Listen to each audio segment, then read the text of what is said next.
ಮಹಾರಾಯರು ಬೈದರ ಬರಲಿಲ್ಲ ಕಣ್ಣೀರ. ಮಹಾರಾಯರ ತಮ್ಮ ಮೈದೂನ, ಮಹಾರಾಯರ ತಮ್ಮ ಮೈದೂನ ಬೈದರ ಮಾಡಿಲ್ಲದ ಮಳೆ ಸುರಿದಂಗ. ನಮಸ್ಕಾರ ವೀಕ್ಷಕರೇ, ನಾನು ರಾಜು ಉಸ್ತಾದ್. ನೇರ ಹೊಡೆತ ಹೆಸರಿನ ಸಮೂಹ ಜಾಲತಾಣಕ್ಕೆ ನಿಮಗೆ ಸ್ವಾಗತ. ನಾನೀಗ ಜಾನಪದ ವಿದ್ವಾಂಸ ಮತ್ತು ಪ್ರಖ್ಯಾತ ಚಿಂತಕ ಹಾಗೂ ಶ್ರೇಷ್ಠ ಬಸವ ಜ್ಞಾನಿ, ಅಂದರೆ ಬಸವ ಸಾಹಿತ್ಯದ ಬಗ್ಗೆ ಆಳ ಅಧ್ಯಯನವಂತಕ್ಕಂಥದ್ದು ಮತ್ತು ಜನಪದೀಯ ಒಂದು ಸರಣಿಯಲ್ಲಿ ಶ್ರೇಷ್ಠ ಸ್ಥಾನದಲ್ಲಿರ್ತಕ್ಕಂತಹ ಡಾಕ್ಟರ್ ಬಸವರಾಜ್ ಜಗಜಂಪಿ ಅವರ ಜೊತೆಗಿದ್ದೇನೆ. ಇವರೀಗ ನಮ್ಮ ಸಂಸ್ಕೃತಿಯ ಅಸ್ಮಿತೆ, ನಮ್ಮ ಸಂಸ್ಕೃತಿಯ ಜೀವಾಳವಾದಂತಹ ಜನಪದದ ಬಗ್ಗೆ ಏನಪ್ಪ ಅಂತಂದ್ರೆ ನಮ್ಗೆ ತಿಳಿಸ್ಕೊಡಲಿದ್ದಾರೆ. ನಮಸ್ಕಾರ ಡಾಕ್ಟರ್ ಜಗಜಂಪಿ ಸರೇ. ನಮಸ್ಕಾರ. ನಮ್ಮ ವೀಕ್ಷಕರಿಗೆ ಜನಪದ ಸಾಹಿತ್ಯದ ಮಹತ್ವ, ಯಾಕಂದರೆ ಜನಪದ ಅಂದ್ಬಿಟ್ಟು ಇಲ್ಲಿ ಎಲ್ಲರ ಮನಸ್ಸನ್ನು ಹೂವಿನಂತ ಆಳ್ತದ. ಅದರಲ್ಲಿರ್ತಕ್ಕಂಥ ಭಾವಾರ್ಥ, ಅದರಲ್ಲಿರ್ತಕ್ಕಂಥ ಜೀವರಸ, ಅದರಲ್ಲಿರ್ತಕ್ಕಂಥ ಒಂದು ಕಳಕಳಿ, ಮಾನವೀಯ ಕಳಕಳಿ ಏನೈತೆ ಅಂದ್ರೆ ಎಲ್ಲರನ್ನೂ ಸೆಳಿತೈತೆ. ದಯಮಾಡಿ ಅದನ್ನು ನಮ್ಮ ವೀಕ್ಷಕರಿಗೆ ತಮ್ಮ ಜ್ಞಾನವನ್ನು ಹಂಚ್ಕೋಬೇಕಂತ ತಿಳ್ಕೊಂಡು ಕೇಳ್ಕೊತಾ ಇದ್ದೇನೆ. ಆಗಲಿ. ಜನಪದ ನಮ್ಮ ಕನ್ನಡ ಸಾಹಿತ್ಯದ ಮೂಲ ದ್ರವ್ಯ. ಶಿಷ್ಟ ಸಾಹಿತ್ಯಕ್ಕಿಂತ ಮೊದಲು ಯಾವುದೇ ಅಕ್ಷರ ಜ್ಞಾನ ಇಲ್ಲದಂಥ, ಆದರೆ ಅಪಾರವಾದ ಲೋಕಾನುಭವವನ್ನುಳ್ಳಂಥ ನಮ್ಮ ಹಳ್ಳಿ ಜನ ಈ ಸಾಹಿತ್ಯವನ್ನು ಬಾಯಿ ಮಾತಿನಿಂದ ಸೃಷ್ಟಿ ಮಾಡಿದರು. ಅದು ಇವತ್ತು ಬಾಯಿಂದ ಕಿವಿಗೆ ಮತ್ತು ಬೇರೆ ಜನರಿಗೆ ಅದು ಬಾಯಿ ಮೂಲಕ ಮುಟ್ಟು ಅಷ್ಟು ಅದ್ಭುತವಾದ ರೀತಿಯಲ್ಲಿ ಮುಟ್ಟಿ ತನ್ನ ಅಸ್ಮಿತೆಯನ್ನು ಉಳಿಸಿಕೊಂಡಿರುವಂಥ ಶ್ರೇಷ್ಠ ದರ್ಜೆಯ ಸಾಹಿತ್ಯ. ಕವಿವಾಣಿ ಹೂವು, ಜನವಾಣಿ ಬೇರು ಅಂತ ಹೇಳ್ತಾರೆ.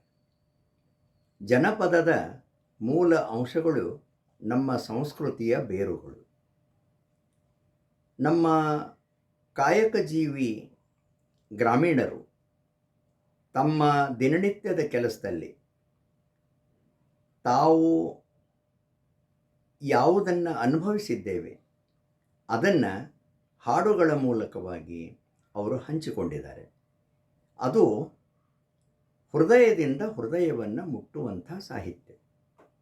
ಅದನ್ನು ಇಂಗ್ಲೀಷಿನಲ್ಲಿ ಹಾರ್ಟ್ ಟು ಹಾರ್ಟ್ ಅಂತ ಹೇಳ್ತಾರೆ. ಯಾವುದು ಹೃದಯದಿಂದ ಬಂದಿರ್ತದೆ ಅದು ಹೃದಯವನ್ನು ನೇರವಾಗಿ ಮುಟ್ತದೆ. ಜನಪದರು ಶಾಲೆ ಕಾಲೇಜುಗಳಿಗೆ ಹೋಗಿ ಅಭ್ಯಾಸ ಮಾಡಲಿಲ್ಲ. ವಿಶ್ವವಿದ್ಯಾಲಯ ಅನ್ನೋದು ಅವ್ರಿಗೆ ಗೊತ್ತೇ ಇರಲಿಲ್ಲ. ಆದರೆ ಇವತ್ತು ಆಶ್ಚರ್ಯದ ಒಂದು ಮಾತು ಅಂದರೆ ಜನಪದ ಸಾಹಿತ್ಯ ಶಾಲೆ, ಕಾಲೇಜು, ವಿಶ್ವವಿದ್ಯಾಲಯದ ಮಟ್ಟದಲ್ಲಿ ಅಧ್ಯಯನದ, ಸಂಶೋಧನದ ವಿಷಯವಾಗಿರೋದು. ಇದು ಹೆಸರಿಲ್ಲದವರ ಸಾಹಿತ್ಯ, ಹೆಸರೊಲ್ಲದವರ ಸಾಹಿತ್ಯ. ಎಲ್ಲಿಯೂ ತಮ್ಮ ಹೆಸರನ್ನು ಅವರು ಕಾಣಿಸಿಕೊಂಡಿಲ್ಲ. ಇದು ಜನಪದರ ದೊಡ್ಡಸ್ತಿಕೆ. ಅದಕ್ಕಾಗಿಯೇ ಅದು ಶಾಶ್ವತವಾದ ಸಾಹಿತ್ಯ, ಖಾಯಮಾಗಿ ಜನರ ನಾಲಿಗೆಯ ಮೇಲೆ ನಲಿದಾಡುವಂಥ ಸಾಹಿತ್ಯವಾಗಿ ಇವತ್ತು ಜನಪದ ಉಳಿದುಕೊಂಡಿದೆ. ಕವಿರಾಜ ಮಾರ್ಗಕಾರ ಹೇಳ್ತಾನೆ, ಕುರಿತು ಓದದೆಯುಂ ಕಾವ್ಯ ಪ್ರಯೋಗ ಪರಿಣತಮತಿಗಳ್ ಜನಪದರ್. ಯಾವುದೇ ಅವರು ಅಭ್ಯಾಸವನ್ನು ಮಾಡಲಿಲ್ಲ, ಪದವಿ ಪ್ರಶಸ್ತಿಗಳನ್ನು ಕುರಿತು ಓದಲಿಲ್ಲ. ಆದರೆ ಪ್ರತಿಭೆಯಿಂದ ಅವರೇನು ಸೃಷ್ಟಿ ಮಾಡಿದ್ದಾರೆ, ಅನುಭವದ ಹಿನ್ನೆಲೆಯಲ್ಲಿ ಹಾಡುಗಳನ್ನು ಕಟ್ಟಿಕೊಟ್ಟಿದ್ದಾರೆ. ಅದ್ಭುತವಾದಂಥ ಸಾಹಿತ್ಯ. ಅದರಲ್ಲಿ ಒಂದು ತ್ರಿಪದಿ ಅತ್ತಿಗೆ ಮೈದುನರ ಆ ಸಂಬಂಧವನ್ನು ಕುರಿತು ಇಷ್ಟು ಸುಂದರವಾಗಿ ಕಟ್ಟಿಕೊಡ್ತದೆ. ಅದರ ಕಲ್ಪನೆ ಯಾವುದೇ ಮಹಾಕವಿಗಳಿಗೆ ಮಾಡಲಿಕ್ಕಾಗೋದಿಲ್ಲ. ಆಕೆ ಹೇಳ್ತಾಳೆ, ಮೈದುನನ ಮೇಲೆ ಅಪಾರವಾದ ಪ್ರೀತಿ. ಬೇರೆ ಯಾರಾದರೂ ಸಿಟ್ಟು ಮಾಡಲಿ, ಬೈಲಿ, ಬಡೀಲಿ ಆಕೆಗೆ ಬೇಜಾರಿಲ್ಲ. ಆದರೆ ಮೈದುನ ಒಂದು ವೇಳೆ ಕೋಪಿಸಿಕೊಂಡ್ರೆ, ಬೇಸರಗೊಂಡ್ರೆ ಈ ತಾಯಿಯ ಕಣ್ಣೀರು ಅದು ಯಾವ ರೀತಿಯಲ್ಲಿ ಸುರಿಯುತ್ತದೆ ಅನ್ನೋದನ್ನು ಈ ತ್ರಿಪದಿಯಲ್ಲಿ ಆಕೆ ಕಟ್ಟಿಕೊಡ್ತಾಳೆ. 3 ಸಾಲುಗಳು. ಮಹಾರಾಯರು ಬೈದರ ಬರಲಿಲ್ಲ ಕಣ್ಣೀರ. ಮಹಾರಾಯರಂದರೆ ಯಜಮಾನರು, ಪತಿ, ಗಂಡ. ಅವನು ಬೇಕಾದನ್ಲಿ, ನನಗೆ ದುಃಖ ಆಗೋದಿಲ್ಲ, ಕಣ್ಣೀರು ಬರೋದಿಲ್ಲ.